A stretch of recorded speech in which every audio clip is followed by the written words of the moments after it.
Oh, mes bien-aimés, désolé, hein, j'ai reçu un appel entrant, du coup, ça a coupé. Donc, je poursuis. J'étais donc en train de dire que vous ne pouvez pas prétendre être un enfant de Dieu, un intercesseur, prétendre prier pour les autres et vous-même, vous êtes dans des choses sales. Vous n'êtes pas purifié, vous n'êtes pas sanctifié, vous ne menez pas une vie de sainteté. Chaque jour davantage. Oui, mener cette vie, ce n'est pas facile. Oui, c'est pourquoi je nous dis souvent, c'est pourquoi vous avez des frères qui ont souvent dit, être chrétien, ce n'est pas facile. Et la personne qui va venir vous dire que non, être chrétien, c'est facile. Hein, tu te couches, tu prends ton sirop, tu bois et tout. C'est un menteur ou alors c'est quelqu'un qui est dans la duplicité, qui n'est pas dans la franchise. Parce que je vous dis la vérité, tenir, être dans la purification, la sanctification chaque jour davantage. Ne plus pécher. Mais bien aimé, si je dis que moi-même par la bouche, là, il ne m'arrive pas de tomber des fois, si je suis une menteuse. Oui, mes bien-aimés, il m'arrive encore aujourd'hui, de temps en temps, voilà. Mais la différence entre aujourd'hui et hier, c'est quoi? C'est que je ne vais pas attendre le lendemain avant, n'est-ce pas, de me repentir.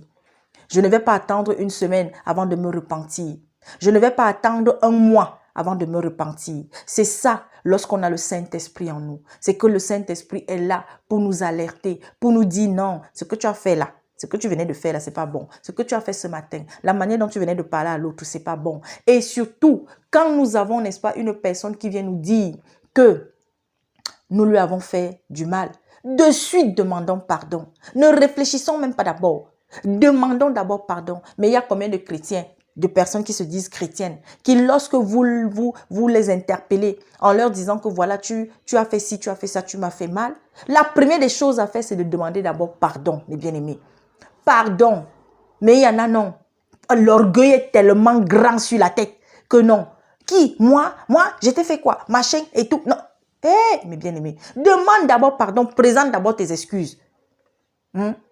Humilie-toi d'abord. Et maintenant, calmement, posément, peut-être vous allez maintenant revenir sur ce qui s'est passé.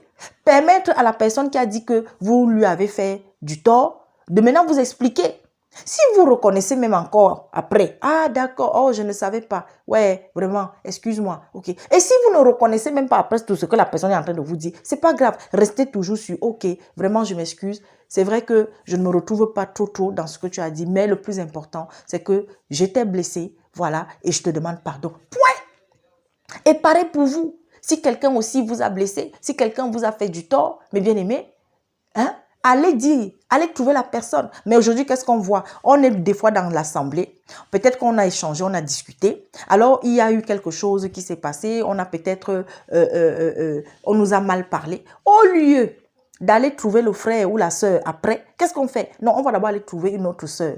On va d'abord aller trouver un autre frère. Après ça, après on va encore aller trouver un autre. Après, et ça devient une histoire de commérage. Non.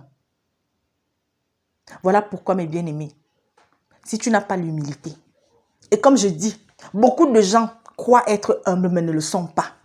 Confondent, n'est-ce pas, leur gentillesse, je ne sais pas, à l'humilité. Être humble, ce n'est pas être gentil. Sachez-le. Être humble, je le dis souvent ici, être humble, ce n'est pas dire que non, moi, quand quelqu'un me demande de l'aide, je donne. Ce n'est pas ça, être humble. Ce n'est pas... Eh Seigneur, je vous dis, c'est un tout. Dans humilité, là, non. Il y a tellement de choses dedans. Tellement, mes bien-aimés. C'est pareil pour l'orgueil. Il y a des gens qui sont orgueilleux, mais ils croient qu'ils ne sont pas orgueilleux. Qu'est-ce que l'orgueil? Qu'est-ce que je mets dans orgueil? Et vous allez découvrir des choses, vous allez tomber même des nues.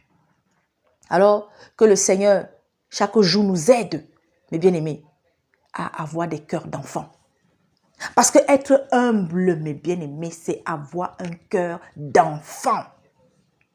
Je disais encore aux sœurs, hier ou avant-hier, un enfant, regardez un enfant, je dis un enfant normal, un enfant qui est, quand je dis normal, c'est-à-dire un enfant, mes bien-aimés, qui a la crainte, le respect de ses parents. Même s'il fait ses petites bêtises, mais dès que le parent va gronder une fois, deux fois, il se ressaisit. Parce qu'il y a des enfants qui ils ont le démon de la têtutesse. Têtutesse jusqu'à ce n'est plus bon. Il y a aussi, voilà. Donc, ce n'est pas trop de cet enfant-là que je parle. Mais je parle de l'enfant qui a aussi la main de Dieu sur lui. Qui a la lumière de Dieu en lui. qui même s'il fait ses bêtises, parce qu'un enfant qui grandit fait des bêtises, qu'on fait des erreurs, fait des choses, voilà quoi, nous pousse même à bout. Je disais encore aux sœurs que nous sommes des enfants. Dieu est notre Père. Et comment se comportent nos enfants, nos petits frères? L'enfant, il fait une bêtise, vous le grondez, vous le reprenez. Vous allez même, surtout si la bêtise est vraiment à un niveau, vous allez même aller jusqu'à lui donner une fessée. Mais bien aimé, il va pleurer.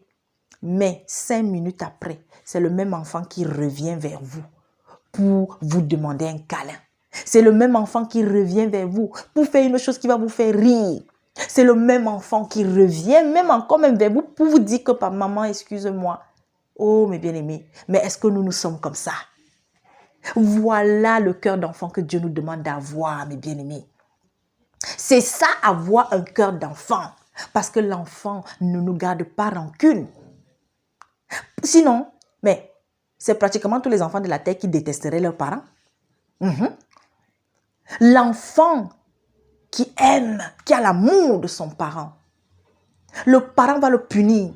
Est-ce que vous savez qu'il y a des enfants qui sont maltraités par leurs propres parents? Mais quand on vient même arrêter leurs parents, ils pleurent.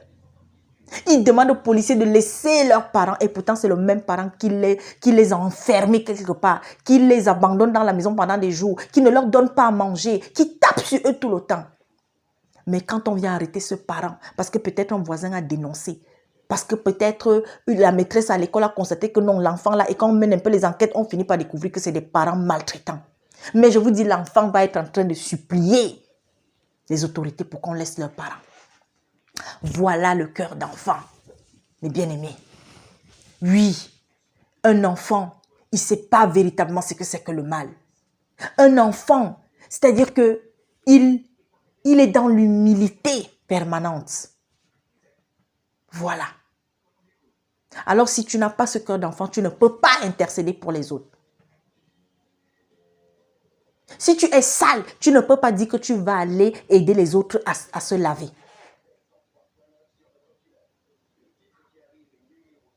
Mes bien-aimés. Mais combien sont comme ça? Combien?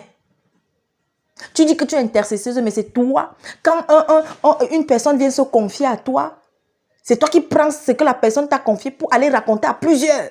À plusieurs. Quand on est dans une assemblée, quand on est un groupe d'intercesseurs, mes bien-aimés, il va y avoir un cas. Si le cas nécessite qu'on présente cela à l'assemblée, parce qu'il faut prier déjà dessus, et ensuite, parce que peut-être ce sera un cas de délivrance, là, on va exposer d'abord pour prier ensemble, et ensuite, il y aura peut-être les personnes maintenant qui vont se charger de suivre la personne pendant un certain temps. Là, oui, mais même jusque-là, ça doit rester entre nous. Et si même un jour, il arrive qu'on va se retrouver à parler du cas là, ce sera parce que peut-être le Seigneur va susciter encore une personne qui vivra les mêmes situations que la personne qu'on a suivie. Et alors, pour encourager cette personne, on va, sans donner le nom de la personne, raconter l'histoire. C'est ce que Jésus-Christ faisait. Hein. On a plusieurs situations que Jésus-Christ a eu à nous présenter. Des témoignages que Jésus nous donnait pour pouvoir nous donner un message, pour pouvoir nous transmettre une leçon à la fin. Mes bien-aimés. Je continue. Il vit dans la foi. Si vous ne croyez pas en ce que vous dites aux autres, comment est-ce que vous voulez que eux, ils y croient? Et surtout que Dieu opère des miracles, mes bien-aimés. La foi, mes bien-aimés. Voilà pourquoi lorsque vous allez prier pour des gens, croyez déjà que Dieu a agi. Mes bien-aimés. Une personne vous appelle, une personne vient vous voir, vous avez une situation même dans la maison, vous-même vous avez une situation, peut-être là-dessus vous avez un malaise, vous avez mal peut-être au niveau de la côte, vous avez mal au niveau du cœur, vous avez mal au niveau... Mais bien aimé, tu prends ta main, tu invoques le Seigneur Jésus-Christ et tu crois que pendant que tu es en train, n'est-ce pas, de prier, d'invoquer le Seigneur Jésus-Christ, ton malaise est en train de s'apaiser, de s'apaiser, de s'apaiser. Est terminé. Alors, lorsque tu vas prier pour quelqu'un d'autre qui est dans le malaise, quand tu vas prier pour quelqu'un qui a une situation, elle a déjà eu, peut-être qu'elle est allée voir, je ne sais pas, comme Il y a des personnes aujourd'hui, elles ont été dans tellement d'endroits, elles ont vu tellement de gens, tellement, mais leur situation n'a pas changé, leur situation n'a pas évolué. Oh, il a suffi d'une seule prière peut-être avec cette personne pour que sa situation change. Pourquoi? Parce que d'abord, vous savez en qui vous croyez. Maintenant, la personne, alors là, ce sera encore le sommet. Si elle croit que oui, en Jésus-Christ, elle peut trouver une solution. Elle peut avoir un soulagement. Alors, ta foi, sa foi, bim, ça fait l'explosion. Mes bien-aimés. Et il y a une chose pendant que je suis en train de parler, l'Esprit Saint, oh Seigneur, merci papa, pendant que je parle. Merci Seigneur, merci. Mes bien-aimés, sachez une chose. Soyez remplis de patience lorsque vous demandez quelque chose au Seigneur. Vous savez, il y a beaucoup de personnes, excusez-moi, je n'ai pas mis le vaseline là, j'ai les lèvres gercées, mais bon, c'est pas grave. Vous savez, il y a beaucoup de personnes, elles viennent au Seigneur Jésus-Christ comme si elles venaient pour je ne sais pas, elles venaient chercher un cadeau. Elles venaient acheter, je ne sais pas moi quoi. Mais bien aimé, alors on vient vers le Seigneur quand on a les problèmes. Et dès que le problème est résolu, c'est pourquoi je dis toujours aux sœurs, lorsque vous accompagnez quelqu'un, quand le travail que le Seigneur le travail qu'il a voulu que vous opérez auprès de la personne est terminé, terminé. C'est pourquoi il faut éviter de s'attacher trop aux gens, mes bien-aimés. Faites, je vous assure, servir le Seigneur chaque jour davantage, c'est aussi être prêt à vivre une vie de solitude. Mais quelle vie de solitude? Hier encore, je parlais de ça aussi. Une vie de solitude, c'est-à-dire quoi? Parce que le Seigneur, plus vous l'appartenez, plus vous lui appartenez, et plus aussi il va éloigner des gens de vous. Mais il ne va pas éloigner n'importe qui. Il va éloigner ceux qui pourraient être des pierres d'achoppement peut-être pour vous demain. Mais si vous, chaque jour, vous êtes dans son intimité, mais c'est vous encore qui voulez tout le temps être avec vos meilleurs potes, vos meilleures copines, vos meilleurs machins, qui n'ont pas la même marche que vous. Comment est-ce que vous voulez, mes bien-aimés? Donc, mener une vie de purification, de sanctification et être, n'est-ce pas, dans la présence permanente du Saint-Esprit. C'est pourquoi votre foi doit être protégée. C'est pourquoi, dès que vous finissez d'accompagner quelqu'un, mes bien-aimés, alors oui, il pourra arriver que peut-être une fois comme ça de temps en temps, juste quand l'Esprit vous rappellera la personne pour que vous preniez peut-être des nouvelles, là vous allez peut-être appeler, vous allez peut-être aller rendre visite si possible, mais ça ne veut pas dire que c'est tous les jours que vous allez être avec la personne au téléphone et que la personne aussi ne l'habituez pas à être avec vous tout le temps. C'est pourquoi on dit, ne vous attachez pas à nous. Un véritable serviteur ne doit pas laisser les gens s'attacher à lui, car c'est à Jésus-Christ que vous êtes en train de les conduire, mes bien-aimés. Alors, nous avons des versets. Hébreux 11, le verset 1 à 6. Hébreux 13, le verset 8. Jérémie 1, le verset 10 à 12. 2 Corinthiens 10, les versets 3 à 5. Marc 16, les versets 17 à 18. Et il y en a plein d'autres. Ensuite, il vit dans l'humilité. On a déjà parlé de ça. Donc, vous avez Acte 3 au verset 12 jusqu'à 16. Juge 8 des versets 22 à 27. Proverbe 15 verset 33. Proverbe 16 verset 18. Voilà en ce qui concerne la vie d'un intercesseur, mes bien-aimés. Oui. Ta vie doit être chaque jour calquée sur celle du Christ. Voilà pourquoi l'apôtre Paul a dit dans sa parole, soyez mes imitateurs comme moi je le suis de Christ. Mes bien-aimés, être chrétien, ce que je dis là, ce n'est pas que pour celui qui est spécialement dans le service d'intercession. Parce que je le dis encore, tout chrétien est un intercesseur. Mais il y en a qui sont spécialisés, que papa a spécialisé là-dedans. Mais tout chrétien est un intercesseur. Tout chrétien est un sacrificateur, mes bien-aimés. Mais chaque jour, tu dois mener une vie calquée chaque jour davantage sur Jésus-Christ, sur nos aînés dans la foi, sur les apôtres, mes bien-aimés. Si le serviteur que tu suis, je n'aime pas dire ton pasteur, je n'aime pas ce ton, non. Si le pasteur, le frère qui est en charge de vous conduire, mène une vie calquée sur celle de Jésus-Christ, alors vous êtes tenu par quelqu'un de vrai.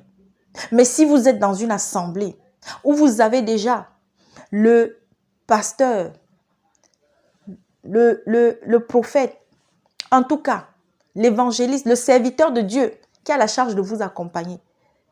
qui est orgueilleux, qui parle mal, qui manque de compassion, qui ne prend même pas de vos nouvelles de temps en temps, qui ne porte pas les causes des gens qui sont en difficulté au sein de l'assemblée. Parce que quand on est ensemble, mes bien-aimés, c'est déjà pour s'entraider.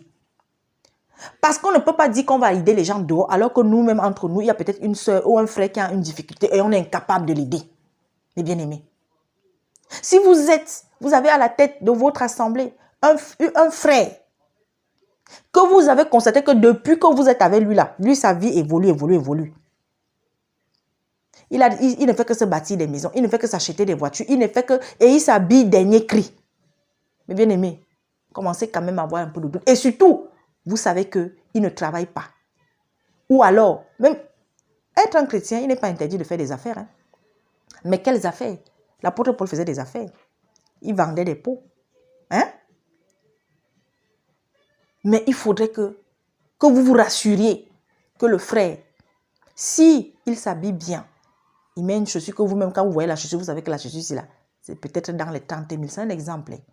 Eh bien, que cette chaussure, il l'ait achetée avec l'argent qui vient de la sueur de son front. Ou alors, elle lui a été offerte. Car ce n'est pas, c'est pas mauvais. Je le dis encore. Nous le savons. Nous devons soutenir les serviteurs. Mais soutenons avec sagesse. Ne soutenons pas n'importe comment, mes bien-aimés. Et que ça vienne en toute liberté. Que ce ne soit pas une obligation.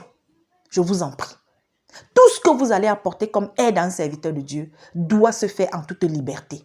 Toutes les actions que vous allez, n'est-ce pas, soutenir doivent se faire avec liberté et joie. Je vais aborder un tout petit peu un aspect, n'est-ce pas? Voilà, il y a encore un peu de temps parce qu'il faut faire attention à l'heure. Ensuite, toujours ça concerne la vie d'un intercesseur. Il gère jalousement les secrets. J'ai évoqué ça, mes bien-aimés. Lorsque quelqu'un vient se confier à vous, ce n'est pas pour que vous alliez parler de ça à gauche et à droite.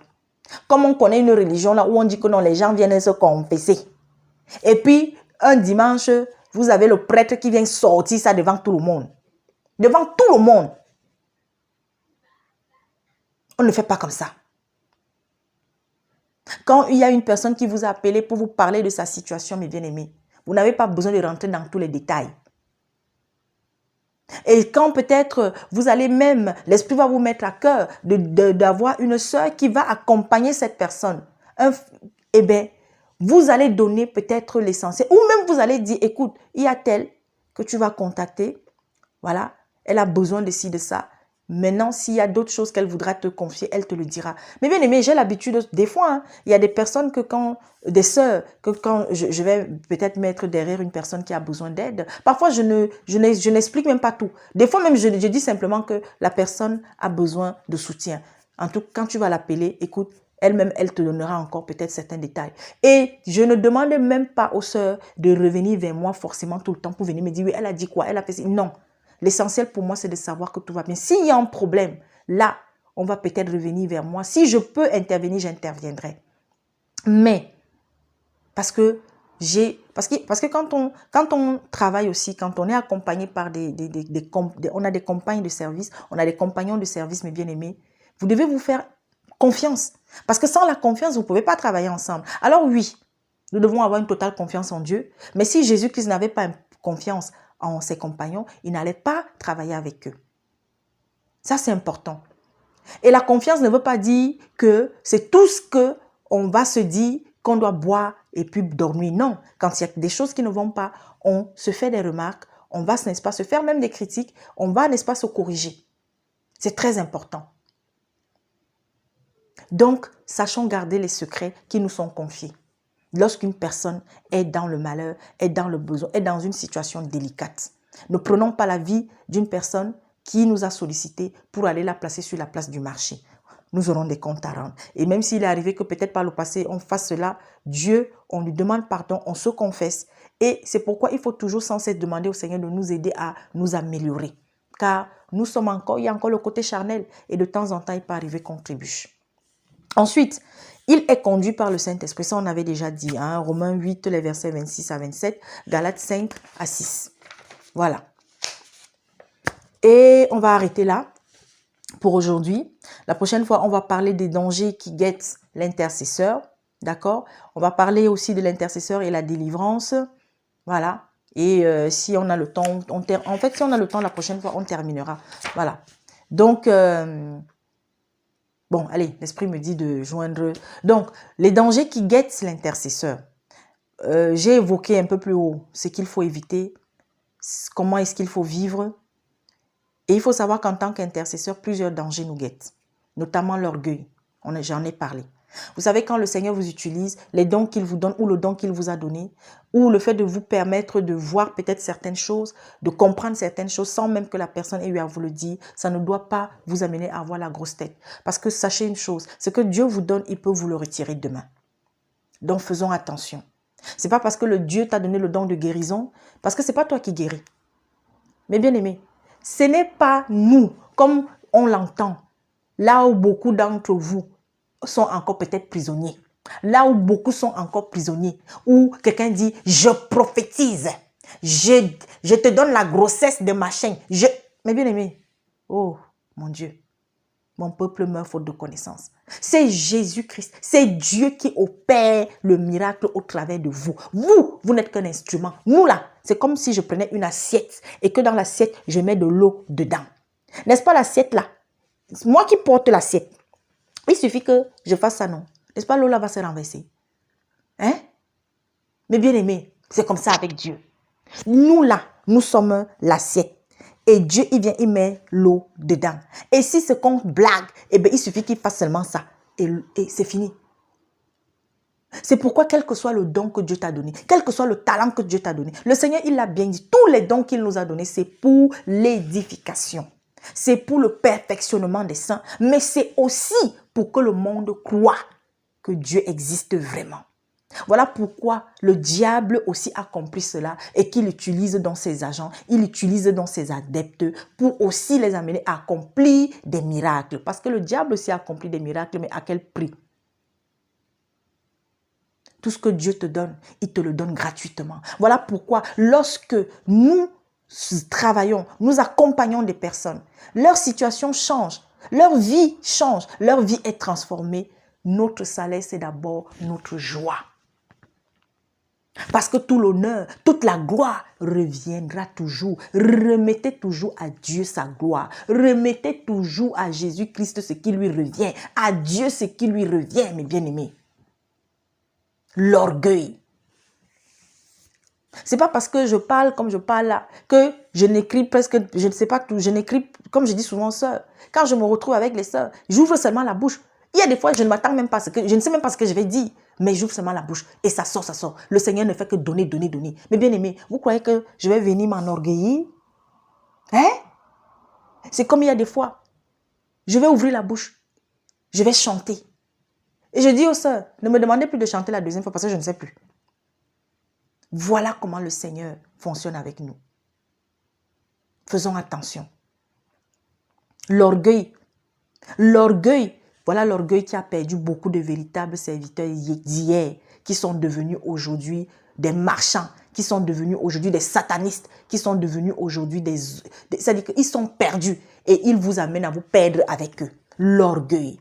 L'orgueil amène plusieurs aujourd'hui sur YouTube à aller jusqu'à déclarer des choses qui ne leur ont pas été données par Dieu, mes bien-aimés.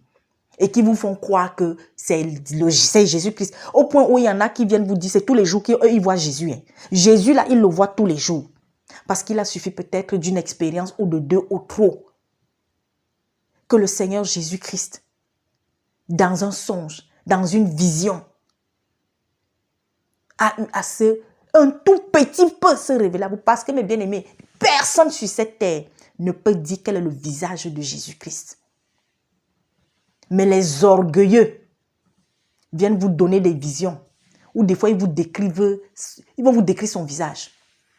Les orgueilleux viennent vous dire comment c'est tous les jours. C'est tous les jours que Jésus-Christ leur donne des révélations, des visions, des prophéties. Je dis que tous les jours, mes bien-aimés. Ensuite, le sexe. Nous avons, n'est-ce pas, vous avez vu, vous êtes nombreux à avoir témoigné par des images et même, bon, allez, pas des témoignages. de ce que ceux qui étaient chargés de nous conduire ont complètement vrillé à cause du sexe. Combien couchent? Combien de ces soi-disant serviteurs couchent à gauche et à droite? Non seulement avec les femmes d'autrui, avec les servantes qui sont là. Combien utilisent le sexe pour avoir de l'emprise sur des sœurs? Il y a même des femmes, parce qu'on parle toujours des hommes, mais il y a des femmes aussi qui disent qu'elles sont des pasteurs, des prophétesses, mais qui abusent aussi des hommes par le sexe. Et nous avons tous les scandales que nous connaissons dans toutes les assemblées du monde entier, toutes les religions du monde entier, toutes les religions, je voulais dire, du monde entier, où on a des scandales liés au sexe. Alors toi, tu es un serviteur, tu as bien commencé.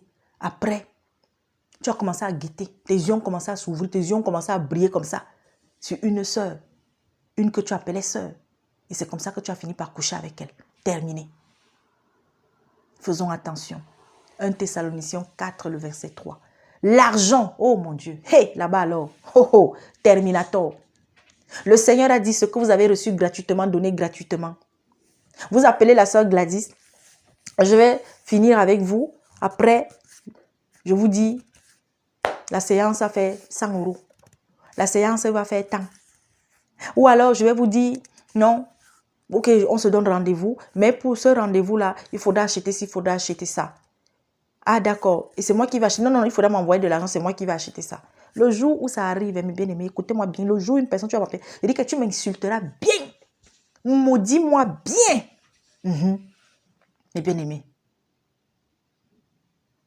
Mais combien parmi vous faites cela encore? Parce que vous ne lisez pas. Parce que vous êtes des aveugles. Votre parent est décédé parce que vous allez déplacer le serviteur de Dieu. Que le serviteur de Dieu se déplace. Et d'ailleurs même, je le dis encore par rapport à ça. Vous qui continuez à faire le yo-yo entre les coutumes et les traditions là. Quand vous avez des deuils, le jour vous êtes chrétien, mais la nuit vous devenez des traditionalistes. Des sorciers même, je vais dire. Parce que vraiment ça c'est la sorcellerie. Vous avez quelqu'un qui est décédé. Mais bien aimé, toi qui chaque jour veut t'attacher à Jésus-Christ là, chaque jour, sois digne. Même si ta famille te rejette, il y a un deuil. Déjà toi-même commence, vous savez, commence déjà par dire que si demain je meurs, et bien aimé, j'ai l'habitude de dire ça à mon mari, à ma famille. Je meurs aujourd'hui. Vos histoires là que mon corps doit faire le tour du monde avant d'arriver au...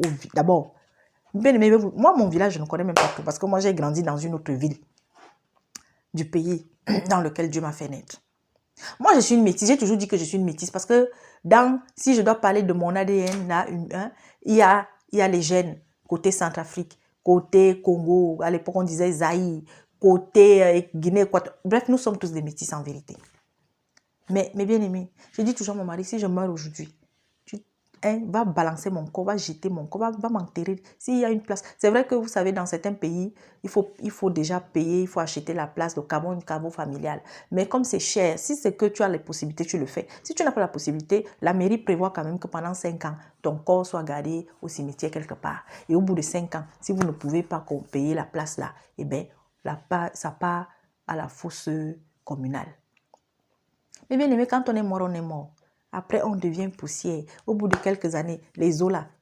Mais bien aimé, voilà pourquoi le Seigneur nous dit, la mort nous est un gain. Mais bien aimé, n'ayez plus peur de la mort. Chaque jour davantage. Parce que c'est l'arme que Satan utilise dans votre vie pour vous faire peur. Au contraire, le monde qui est là, vous voulez encore rester sur cette terre pendant 50 ans, 60 ans, 80 ans. Moi, je ne veux plus. Ah oui, mais que seule la volonté de Dieu se fasse. Je ne veux pas atteindre les 80 ans, les 100 ans là. Mais seule la volonté de Dieu se fera. Oui, quand on est un enfant de Dieu et que chaque jour on n'a plus peur de la mort, on va parler de la mort. Pourquoi est-ce que parler de la mort vous fait encore peur à tellement de gens? Si tu vis comme le Seigneur te demande de vivre chaque jour davantage, je vous assure, la peur de la mort là, tu ne l'auras plus.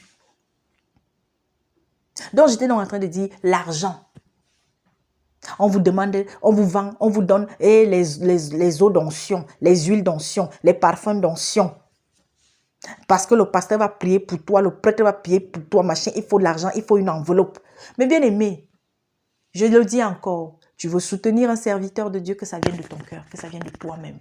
Si quelqu'un te demande, vous êtes là, vous suivez des serviteurs, sur leur page, vous avez les liens pour les virements bancaires, pour les envois d'argent. Et ça ne vous dit rien. Mais bien aimé, Jésus-Christ mettait sur sa poitrine que versez-moi de l'argent. Il mettait ça sur sa poitrine, il mettait ça sur sa tête. Dites-moi dans la Bible, quel est le serviteur qui a dit donnez-moi de l'argent? Je dis bien dans le Nouveau Testament, même dans l'Ancien là, un véritable serviteur qui a dit que non, donnez. Pour que je vienne faire ci, donnez. Alors un serviteur va venir. Bon, ok, d'accord. Vous allez prendre un serviteur, un prêtre ou un pasteur, je n'en sais rien, pour venir, n'est-ce pas, soi-disant bénir la cérémonie mortuaire, hein, avant que le corps n'aille en terre. Et il demande l'argent pour son déplacement. Si c'est vous qui décidez de lui donner une enveloppe, libre à vous. Mais que ce soit lui qui demande, pardon, changez, allez chercher un autre. Et d'ailleurs même, si vous partez chercher quelqu'un pour venir même prier par rapport au deuil, que la prière se fasse pour que la cérémonie, tout ce qui va se faire, se fasse dans la paix, dans le calme. Parce qu'on sait toujours, surtout dans nos pays là, que quand il y a le deuil, c'est toujours un moment de problème, de dispute, de je ne sais pas moi de quoi. Priez pour cela. Il faut que je finisse parce que bientôt. Ensuite, le mensonge, la jalousie, l'hypocrisie, l'impudicité, la fornication, comme on a dit, le sexe là, à tout va. La sorcellerie, l'empoisonnement. Parce que tel est jaloux de vous, parce que le Seigneur vous utilise peut-être, alors l'autre va dire que non, pourquoi toi tu peux s'utiliser? Jalousie. D'autres même vont même faire les complots pour tuer leur propre... Seigneur Jésus-Christ. Donc voilà, les dangers qui guettent l'intercesseur. Que le Seigneur nous aide. Que le Seigneur vous aide. Et puis s'il y a des choses à rajouter, en plus, voilà, n'hésitez pas, vous écrivez sur la page là-bas, voilà. Merci encore une fois de plus. On se dit à très bientôt. Ah oui, hier c'était le 8 mars. Hein. Ah, j'espère que toi, ma soeur, toi qui as dit que tu donnais ta vie au Seigneur, là, tu n'es pas allé porter hein, la tenue là-bas, monter, descendre dans les bars, machin et tout. Hein. On parlera de ça la prochaine fois peut-être. En tous les cas, mes bien-aimés, que Dieu nous aide à sortir de tout ce qui ne l'honore pas. Tout ce qui ne l'honore pas. Le 8 mars était une journée que des femmes qui se sont battues et qui sont mortes, parce qu'il faut le savoir, il y a des femmes qui ont été tuées, il y a des femmes qui ont perdu la vie, pour que toi, cette journée en fait, ce n'est pas une journée de fête, mais en Afrique surtout, dans d'autres pays, c'est la fête, c'est la fête. Ceux même qui ont inventé leur histoire, ceux même qui ont sorti ça, vous ne les voyez pas défiler, vous ne les voyez pas en tunique, en tenue. Mais nous, la petite occasion, c'est toujours tenue ensemble, ensemble. Eh, mes bien-aimés, que Dieu nous aide, hein, que Dieu vous aide hein, à être délivré de tout ça. Hein. Allez, on se dit à très bientôt. Je vous souhaite un bon appétit. Et quelle que soit la situation que tu traverses, sache que Dieu t'aime. D'accord? Abandonne-toi simplement à lui, s'il te plaît. À toi, mon frère, mon semblable, pas mon frère, mon semblable, mais musulman. Il est encore temps pour toi de venir à Jésus-Christ. Toi, témoin de Jéhovah, il est encore temps pour toi de t'attacher au véritable Dieu, de t'attacher à Jésus-Christ, qui par le Saint-Esprit agit et agit encore. Si ce n'était pas le Saint-Esprit, vraiment, nous ne serions plus de ce monde. C'est le Saint-Esprit qui nous aide à tenir. C'est le Saint-Esprit qui est encore là, n'est-ce pas, pour nous nourrir de la présence de Dieu, pour nous donner tout ce qu'il nous faut afin de marcher chaque jour dans la purification et la sanctification. Toi, adventiste, toi qui es dans n'importe quelle religion, sors de ta religion là, parce qu'elle ne te sauvera pas. Et viens à Jésus-Christ. Jésus-Christ uniquement. Je ne te demande pas d'aller t'attacher à Pierre, Paul, Jacques, Jean, Marie, Madeleine, je ne sais pas qui, mais à Jésus-Christ. Lis la Bible, lisez votre Bible. Et mes bien-aimés, s'il vous plaît, pour ceux encore peut-être jusqu'à maintenant, qui, soit parce qu'ils se disent qu'ils ne comprenaient pas, soit parce que l'ennemi a mis dans leur tête que non, ce livre-là est dur. Non, il est temps. Si tu ne l'as pas encore fait, tu n'as pas encore commencé à le faire, de t'imprégner d'Apocalypse, mes bien-aimés. Le Seigneur est en train de demander à ses serviteurs d'encourager l'Église à lire, à s'imprégner, à comprendre les messages d'Apocalypse. Nous sommes en train de vivre déjà des événements qui ont été annoncés depuis fort longtemps et plus encore dans ce livre de Révélation. Apocalypse est une bonne nouvelle pour tous ceux et toutes celles qui marchent selon la volonté de Dieu chaque jour davantage. Mais c'est une mauvaise nouvelle pour ceux qui ne sont pas encore dans la vérité, pour ceux qui font le yo-yo, pour ceux qui sont dans l'ignorance. Ou alors, c'est un message de peur. Mais non, Apocalypse, le Seigneur ne nous a pas donné ces messages-là. Pourquoi on est peur? Voilà pourquoi il le dit clairement. Vous pouvez le lire dans Apocalypse au chapitre 3, vous allez retrouver le passage. Le Seigneur demande à tous ceux et à toutes celles, à toutes les églises qui sont encore en train de faire des choses qui ne lui plaisent pas. Il est temps encore de se repentir. Et celui qui ne veut pas se repentir, il viendra comme un voleur. C'est pour celui-là qui vit encore, n'est-ce pas, dans le péché permanent, qui sera surpris.